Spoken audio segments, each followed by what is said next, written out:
13 in the books. Thanksgiving's in the books. Moving on to week 14 and 1 week closer to Christmas. Yeah, it feels like the early season. You know, we're still talking about injuries, and it's the same people. Maybe we're talking about Krampus. Yeah, Krampus. Very much. Let's talk about it.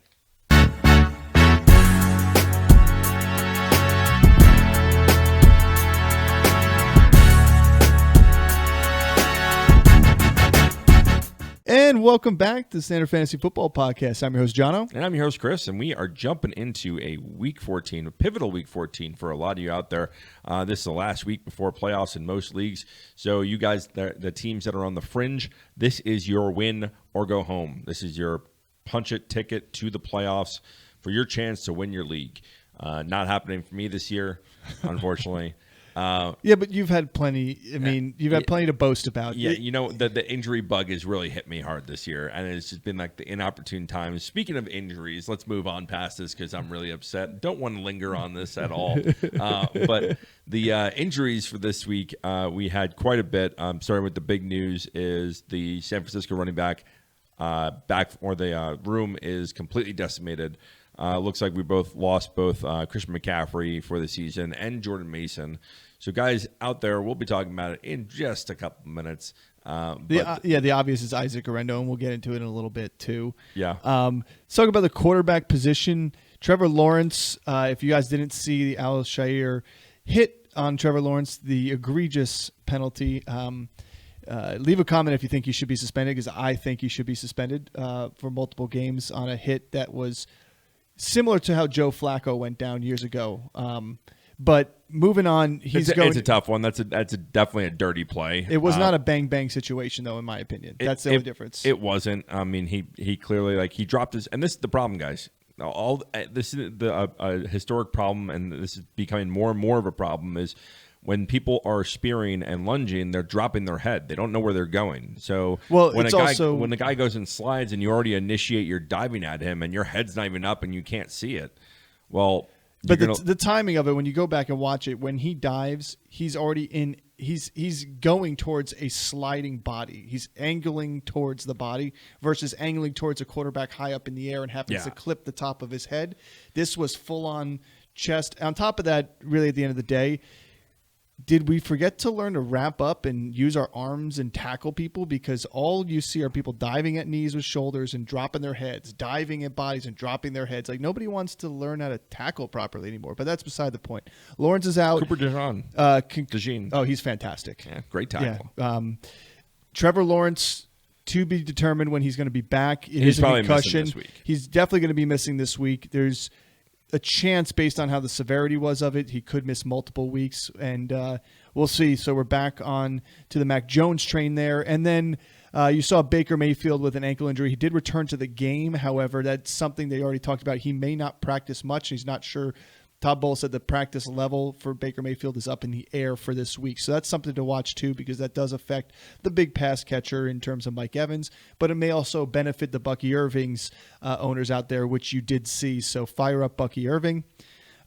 Chris already mentioned Christian McCaffrey and Jordan Mason, but the other running backs out there, you have J.K. Dobbins, placed on IR with his knee injury this week. So that's definitely going to be up in the air whether Gus is going to get the volume to move on or Kamani Vidal is going to get, who looked pretty good out there. I just don't know if this team is going to be able to replace the talent that J.K. Dobbins brought to the table this year.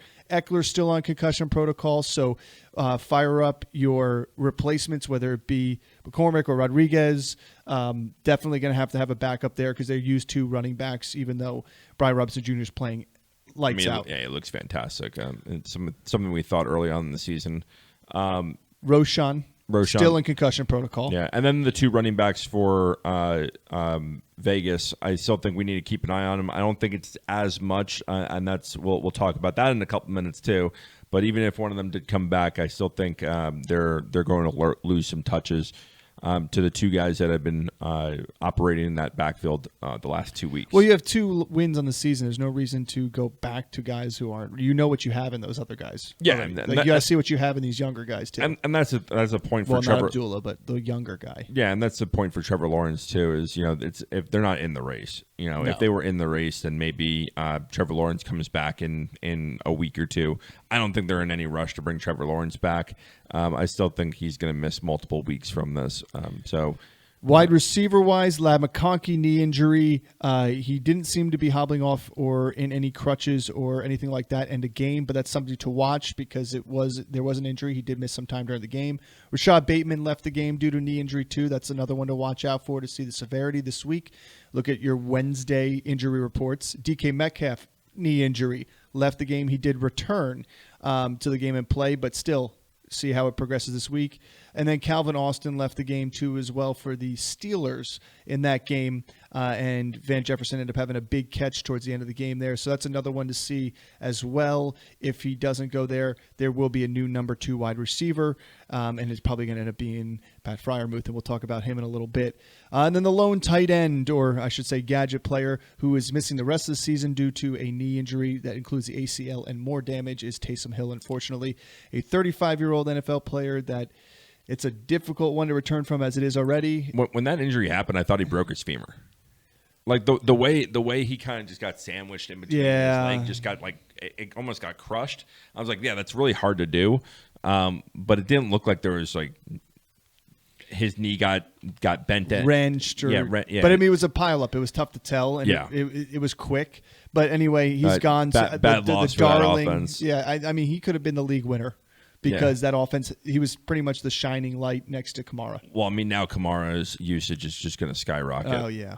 So, but going into the waiver wires now for this week, we'll go through the streamable options at quarterback first, and then go through the waiver pickups for the positional players, and then again with some streaming options. I still think that from the tight end perspective, there's some guys now I think should be owned. Not just streamed. Yeah, and we say that every week. But before we jump into our waivers, don't forget to like and subscribe. Hit that notification button. We're on our way for 1,000 subs here. Again, we will do a giveaway. We were hoping by the end of the season, but the season's getting closer and closer. But if you can help, every single subscription and like counts. It gets us out in front of more people. It helps with the algorithm. So share it, friends, family, foes, whatever it may be. You're getting the news here first. You are getting the information you need to win your leagues.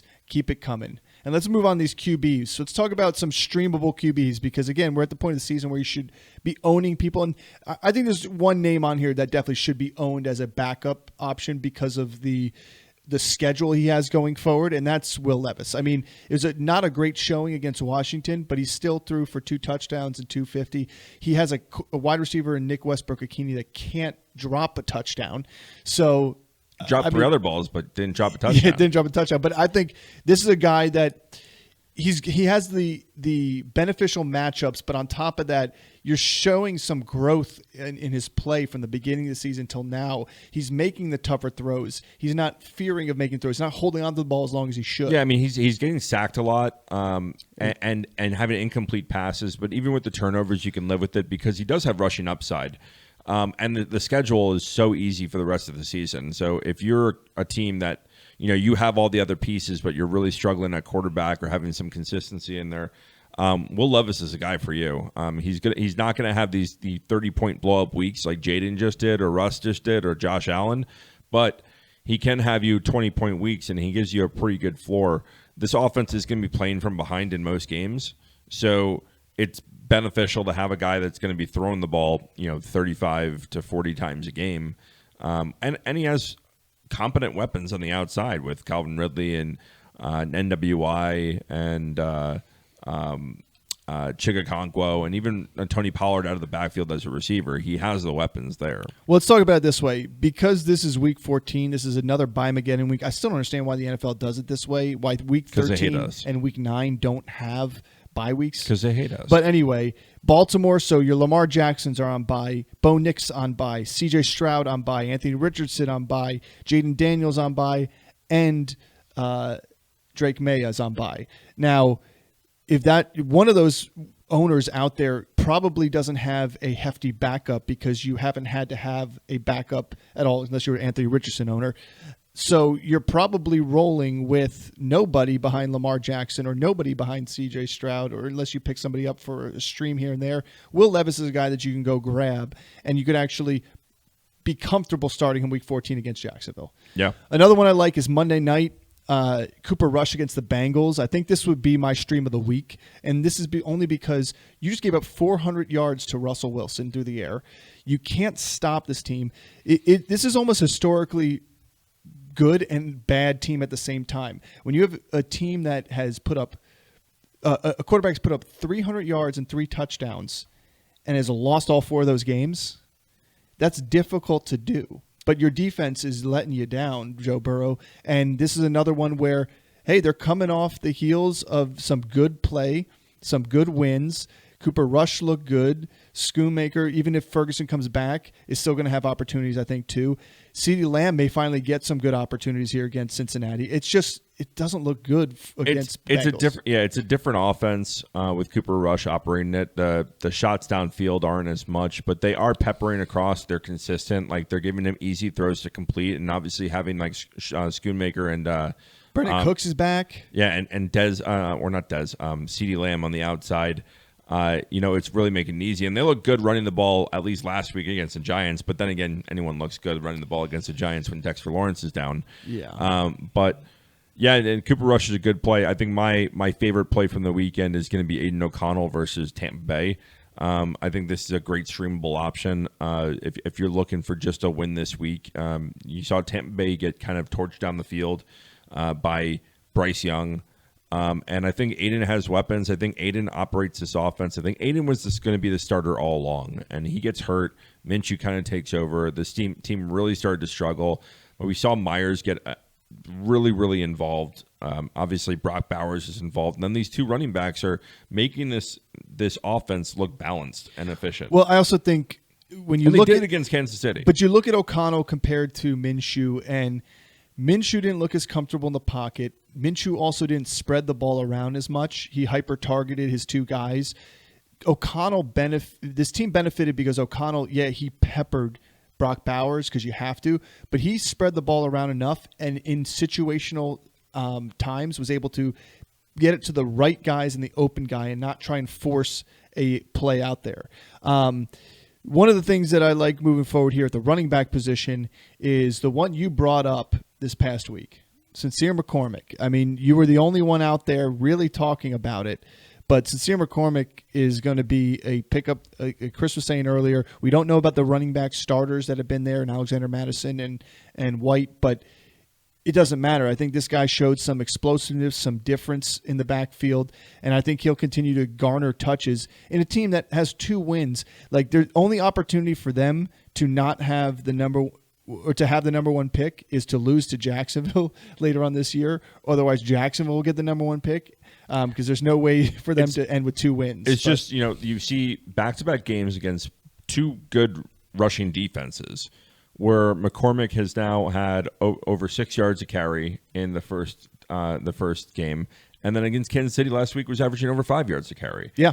I mean, he looked good every time he was getting the ball out there. They trusted him. He was in the game with 3 minutes left as they're driving down the field. And then Abdullah came in for the 2-minute drill, but that makes more sense. I mean, complete sense. That guy's a veteran at the 2-minute drill. The one thing I'll say is, he missed on some pass blocking opportunities, which I think is going to hurt him, but he's a young rookie. And he's still learning, but when he's running the football out there, he looks smooth. He's finding the gaps. He's a very a minimalist, efficient runner, where he's just going to get the yards. He's not going to go and blow up. He's not breaking a 70-yard touchdown run, but he's going to be efficient. But they don't even need that because they haven't even got somebody that's breaking 7-yard touchdown runs that often. They don't have other people that are breaking 7-yard runs. I mean, you look early in the season, they were struggling to get 3-yard runs. They were so inefficient playing from second and long all season long. And he gives you an opportunity to get you out of there. And I think that the last 2 weeks, the offense has looked better with him running the football back there. Yeah. Isaac Guerendo is the obvious next pick at the running back position. I don't want to go into too much detail. We've seen what he has already. He's had a start under his back, but the hard part is this offense just doesn't look good anymore. Like it's struggling to find an identity. Yeah, that was a tough snow game, so I'm not even going to count that in there. But like Debo's having an off year. You lost Ayuk. Do you know why? Do you know why they're struggling the last 2 weeks miserably? Because Trent Williams hasn't played. Well, yes, we know that for sure. But even if that's the case, regardless of the matter, is everybody across the board just looks like they're not doing that well. And if Trent Williams truly does lift that team to the level of that, then I mean that man is worth every single penny that you pay him. But I think Kittle's the only one that I feel comfortable on a week-to-week basis, knowing I can set and forget him there. Like if you've got Debo in your lineup, you're probably sitting him for somebody else that's got more spark to him right now. I'm probably sitting him for Juwan Jennings. Yeah, like Juwan Jennings has had some good games, but he's not blowing up like he did at the beginning of the season. And then Isaac Guerendo, the only thing that scares me is people are going to go out and spend a ton of money on him, especially McCaffrey owners and all that. And that's fine if he is your only ticket for a flex play there. But I'm saying right now, I don't know if you're going to like what you paid for at the end of the day here. Yep. Like you have a team that is not stopping people on defense. They're struggling on offense. I just think that with the limited options that are available on the waiver wire right now for running backs, and if you are a team that struggles at running back, you have to go and pay for him. Yeah, I agree. Because he's going to get work. And that's the only thing is, I agree with you. I think the upside is not – he's not going to have Jordan Mason numbers from the beginning of the season. No. But – he can be efficient in this offense to where it's worth paying for a guy like that, especially if you're a McCaffrey owner that sold another piece knowing that you're going to get McCaffrey back and you only have McCaffrey and one other running back. Hint, hint, wink, wink. But, if you're in that position, then I think at this point you have to go and get a guy like him. You have to pay for having a running back there when you don't have a lot of viable options. Well, with two running backs on IR now there, who knows who else they bring in and who they bring off practice squad. That's the other point is what's a guarantee that it's going to be Isaiah Guerendo? But I think it's going to guarantee that he's going to get first ops. But it's a 5-win team, guys. Like they're not winning on the ground game here. They're not going to get their wins. They're going to be soon eliminated here, and it's going to change the tone in San Francisco. And you can already feel it when watching the game. It's like there's no spark there. Like I didn't even see it in George Kittle in a snow game where he should be having fun. I mean, they were getting smoked. Yes, but I'm just saying like they look defeated coming out of the gates there. But Emmanuel Wilson is one that Chris here wanted to make note of here. The one thing I do want to say about Emmanuel Wilson, I know they're playing Detroit. Let me get that out of the way. All right, I know they're playing Detroit. But I think this is a game where they're playing for the division right now. They're playing for the division lead. And this has firework capabilities to it. This has the potential to go off in this game. And I want a piece of that. And Josh Jacobs, yes, he's been I early in the season. His touches have went up. I know. Early in the season I said it's all about Josh Jacobs. It's his backfield. No one else is touching it. I think Emmanuel Wilson has been getting unique, creative ways they're getting him the ball in space. And there's something about it. I just envision him breaking off for a 40-yard touchdown. Here's the thing: I don't think it's been unique. I think the one thing is they don't change the playbook for him. That's what I've noticed with Green Bay. The playbook doesn't change from Josh Jacobs to Emmanuel Wilson compared to other running backs where that does happen when you have a different type of like. Singletary and Tyrone Tracy, two different playbooks for those two guys. Yeah. When you look at different running backs, that's not the case here, which I like that because there's confidence from LaFleur in Wilson. And the only reason why I actually really like this pickup is not necessarily for this week. It goes right in line with what we talked about is if you are locked and loaded for the playoffs here, you need to handcuff your starters, your full volume starters. Yeah. Like I know like if you are Joe Mixon owner, I know it doesn't sound pretty, but go grab Dameon Pierce because if you lose Joe Mixon, you're losing a. We really have gone full circle this season. We got to. I knew you'd like that. We're talking about Dameon Pierce again. Well, because the obvious ones are go grab Blake Corum, go grab Ray Davis, no, go grab for sure. Gainwell, but nobody's talking about Dameon Pierce in one of the top leading running back scorers in fantasy football right now is Joe Mixon, and we saw that they were able to move the ball on the ground without Mixon. Now it wasn't all Pierce because that game Pierce was also out, but we already saw Pearson on passing down plays here, getting running opportunities. He is the next man up there. So you got to make sure that Ogunbowale is in there for third downs and passing plays and will be. But you want running touches, you want more of the volume. Yeah, play, no, I think But again, that was just an example of you've got your big starters like Derrick Henry owners. Like Justice Hill needs to be owned by you, because that guy's going to have a role if something happened to Henry, and that goes to say with Emmanuel Wilson and Josh Jacobs, Wilson can step right up and take over the role of Jacobs in the volume opportunities and through the pass game. So it would be a mistake as a Jacobs owner to let him sit out there and then a tweak happens in week 14 and you're not ready for your playoffs. Yeah, and I think that goes for, I mean, you already mentioned his name is Ray Davis is another guy. If he's available in your league, go and pick him up. Like he should be an owned player. He gets enough work and he gets enough viable carries. He's getting full series. He's not a spellback. So they're designing plays for him to get involved. You saw in a snow game, not just like when they're in the lead. I mean, he gets the first touchdown in the game for them. He's being utilized in this offense in an offense where this is very close to what I thought they were going to be in the beginning of the season. You know, when they got rid of Diggs, they really didn't bring in a ton of receivers. This is going to be Josh Allen scramble, James Cook. Let's beat the hell out of teams playing good defense and running the football, and then have big playability off of that because teams have no idea how to defend it. Yeah, it's difficult to defend. It's the Lamar Jackson, Josh Allen effect. It's like when you have a guy that is a hose that can launch it 70 yards, and you see a broken play when the whole defense is rushing up to stop you because they know if they don't come and stop you, you're going to break it off for 70 yards. They have a choice to make. I agree. And I mean, the same thing goes with Blake Corum. I mentioned that name too. He has barely been getting anything done. He's had like 3 carries here, 5 carries here. Well, he had a season high of 8, which he tied. He did do something with it, over 5 yards a carry with those 8 touches.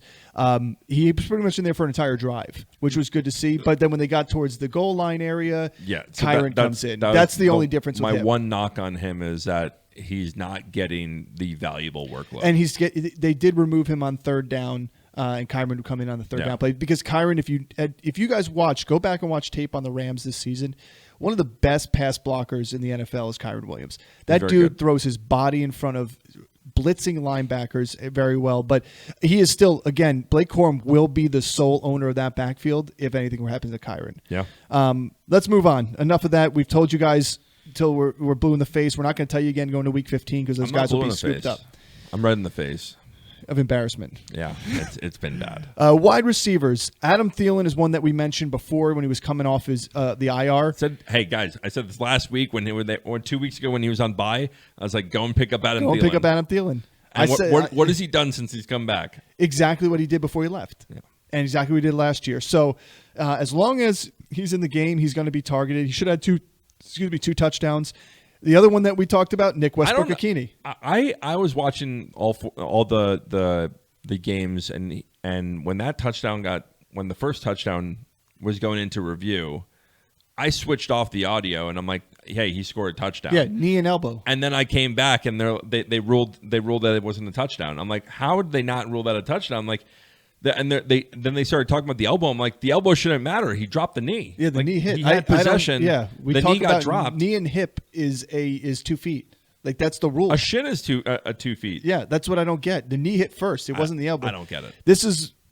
I don't get it. He should have had 2 touchdowns in that Nick game. Westbrook-Ikene. Hey, did NWI, have 2 touchdowns. NWI, baby. We said this too as well. That's my favorite player. Again, if he's on there, he's my number 1 pickup if he's out there. Number 2 will be Adam Thielen on this list here. Outside of the obviously Isaac Guerendo pickup or anything like that, but Westbrook-Ikene, his efficiency in the touchdown numbers is unbelievable, and I don't see it slowing down because the schedule is only getting easier. So go grab him. MVS, we lose Taysom Hill. You lose a big piece of this offense. You can no longer get the trickery done that you did before. So it is going to be Alvin Kamara. It's going to be big shots to MVS and then dump downs to your tight ends like Juwan Johnson. I just think that it's a really good marriage between player and team. Like it's something that they needed a player like him. He feels valued and wanted. Like think about the teams that he's been on, like the last two teams. Kansas City, Buffalo. where like they know they don't need him. Well, the problem was Kansas City didn't use him as a downfield threat, and they had other downfield threats. And then Buffalo didn't throw the ball. They downfield did. like You know, that. he drops a ball, and like that's the thing I was going to say too with MVS in New Orleans. You know, early in the game, he has a drop on a deep ball, and unlike in Kansas City where he has that, or in Buffalo where he has that, and then they just stop throwing him the ball deep. And what do they do later in the game? Well, it's Derek Carr. I know it's Derek Carr, but like He's again, going to chuck it. Again, a really good blend between the player and the team or the quarterback, where it's hey, listen, we're going to get back at it. And MVS has made plays since he's been a Saint, and he's gone to the Saints this year. All he's done has been scoring and making plays for them. Well, I mean, you look at the absence of Shaheed. You know, that And Olave. vacated spot. And but, now Taysom Hill. You know, so now the deep threat's there. I like it. It is going to be a guy that you're going to be comfortable flexing at the least because he's got that boom potential on just one catch. And then this other one is Michael Wilson. You're looking at an Arizona offense that at times looks down, at times looks really good. He's making acrobatic catches, but this defense is keeping them in these games, and that's the one thing about Arizona is they're going to be in every game. Did you watch this game? Yeah. So this was it was really interesting because like the last 2-3 weeks, obviously it's a Trey McBride as a safety valve. He's pretty much the number one targeted guy on that team. But the number 2 safety valve for Kyler Murray over the last couple of weeks has been Michael Wilson. Yeah. It's when he's in trouble because he knows, you know, Kyler knows that the heavy coverage is stacked over Marvin Harrison. So Michael Wilson typically has easy looks, and he's making great plays within the sideline catch. He's making acrobatic physical catches across the middle. Yeah. He's stepped up into, again, a guy that we thought was going to take this role early in the season, and they really struggled to really get him involved, and now we're starting to see his involvement go up. Do I love him over? I think he's my least favorite of the guys that we've talked about on this list. Correct, but he's more of a deeper pick in deeper leagues, 14-team leagues. If he's unowned, like this guy's going to get opportunities. But this is the thing is I think the trend of players that I like, especially when we're talking about waivers, what is their usage? And how are they being how are they being set up for plays on their team? And Michael Wilson has just been utilized a lot in this offense over the last couple of weeks. So I like the trends of that going in that direction. I think he's going to continue to be utilized. I don't think he has this massive blow up potential like NWI, MVS have to him, but I definitely do think that Michael Wilson should be considered on being owned. Yeah, I mean, he's cracked 82% of the snaps in the past 2 weeks. He's had 11 targets in the past 2 weeks. He's only hitting about 50 yards on them, but like he is always going to be a safety valve. And then in the red zone, he has opportunities too. I mean, we've seen James Conner, his usage go down a little bit. We've seen James Conner's yards per carry go down. Now, the schedule gets easier for the run game moving forward. But that being said, they've had to move the ball through the air. Yeah. And we're not seeing Kyler Murray run for 75-yard runs here and there either. We're also not seeing Marvin Harrison put up these electric games. Like he's had him, it's hit or miss with him. Yeah, right now. So we've seen Trey McBride been, the 12 targets or 12 catches in a game for 97 yards. We've seen him have those games, but we haven't seen consistently Marvin Harrison put up those numbers or command those kind of targets. Yeah, well, speaking of Trey McBride and the tight ends, there's 2 tight ends we are suggesting here on a streamable opportunities. One is Pat Freiermuth, who I think should be owned. Yeah, and we already talked about Hunter Henry as not just being more than a streamer and being an owned tight end too as well. You could almost even stream Hooper. I mean, like he's being targeted equally as Hunter Henry is in these games. Yeah. But what I will say about Freiermuth, the one thing is, if Calvin Austin does miss time, I think Freiermuth benefits the most out of here. The other guys are good outside receivers, but Freiermuth will be able to hit you over the middle and do plenty on the outside and the flats, and that's what he's been doing for Russell Wilson and as a relief valve for him. And then the other one being Juwan Johnson. This guy's seen 7 targets after the Taysom Hill left. So, Foster Moreau also is a decent opportunity because they may throw both of them out there for I like Johnson catchers. more than Moreau. I do too, but the one thing too is the Saints have one of the easier schedules moving forward for tight ends, if that means anything. I mean, doesn't mean much for tight ends. We've seen that. I just easy think games Johnson's the guy that Moreau's going to have his days, but Johnson is used in the red zone.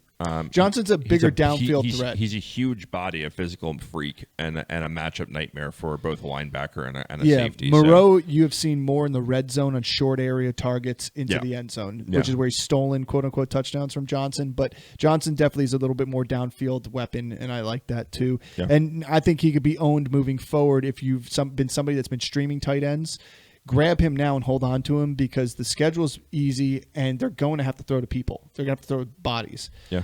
And then defensive-wise, let's stick with New Orleans. Yeah. I mean, you're playing the New York Giants. Play anyone against the Giants right now. Yeah, it's going to be tough. And we'll see. I'm assuming Locke is probably going to be the quarterback again here. Yes, he did have 2 turnovers, and I know DeVito hasn't had many turnovers, but the offense moved the ball better than it did with DeVito. Not by much, but it did enough. So we'll see. Enough of the Giants because I could talk all day about them and the frustrations. The other one I like is Tennessee. See, that's the difference. I don't want to talk about the Jets. That's the difference between a Jets fan and a Giants fan. Jets fans swallow it, and Giants fans spit it back at themselves. Yeah. Well, you've also had at least a little bit of winning. Yeah, in the last 10 years. And but the decisions that have been made post victories. Oh, look at the record of the Giants post Tom Coughlin. It's egregiously bad. Herm Edwards? No. Rex Ryan was the last winning coach. Yeah. Todd Bowles, technically, when we missed the playoffs, but Todd Bowles was technically the last winning coach. So, but let's move on. Tennessee Titans versus Jacksonville Jaguars. You have Mac Jones. Fired him after a 9-7 season, and got rid of Ryan Fitzpatrick. Yeah, and Brandon Marshall and Eric Decker and those decisions. And even back in the early 2000s, they move on from Pennington for what? Well, he had the bad arm. I mean, he showed when he went to Miami, he just didn't have the arm. It doesn't matter. He was efficient. Yeah, I agree. Listen, the Jets have been horrible decision makers for a long time. Woody Johnson, sell the team, please. I thought there was a good opportunity for them to actually, we made some great decisions, and it's blowing up in their face right now. They made great decisions. That's a problem. Organizationally, they made great decisions. And then, I don't know. Well, or they get great players, and they let them go. That's what happens. I mean, it all started with Bryce Huff. We re-signed Bryce Huff, or we should have re-signed Bryce Huff. Woody Johnson didn't want to negotiate with him.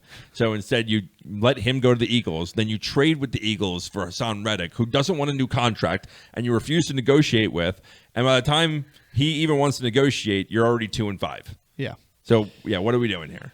So Tennessee Titans versus Jacksonville Jaguars. They're playing Mac Jones here. Mac Jones did show some fight in him, but again, when you look at it, Houston hasn't been able to stop a lot of people through the air that often. So I take that with a grain of salt. Tennessee has been a stiffer defense here and there. We'll see if L'Jarius Sneed is healthy for this matchup here, but I still like it either way because Jacksonville can't run the ball well at all, and because they can't do that, they're going to have to throw. Mac Jones is known to make mistakes. He made some poor throws and finally was able to hit wide open Brian Thomas Jr. at some point. Yeah. Unfortunately for you, because that also put the coffin I know. in it. I know. Well, those are our waivers and streams for the week. If you are in a playoff scenario for Week 14, like our league, we have a wild card week here where 4 teams are playing for the last 2 spots in the playoffs. Good luck. If you're not, and it's a win and in situation, again, good luck. And if you are somebody who has not subscribed yet to the channel, good luck. Good luck. Also, do us a favor and hit that subscribe button. And hit the little bell. You made it this far. Come on. Hit the little bell so that you get to get all our drops as they come up here. We will be dropping our starts and sits for the week coming up here. And we will be giving you that advice all the way through to Week 18 if you have a commissioner that unfortunately puts a championship on Week 18. Who does that? Who decides to have a PPR league or has a minimum of $1 bid for Fab. I could keep going on the rules that should be outlawed. But we will still be here for you to give that advice. So, as always, mutinies. We've tried it against them. Yeah, no. Many years. Thanks for tuning in. See you next time.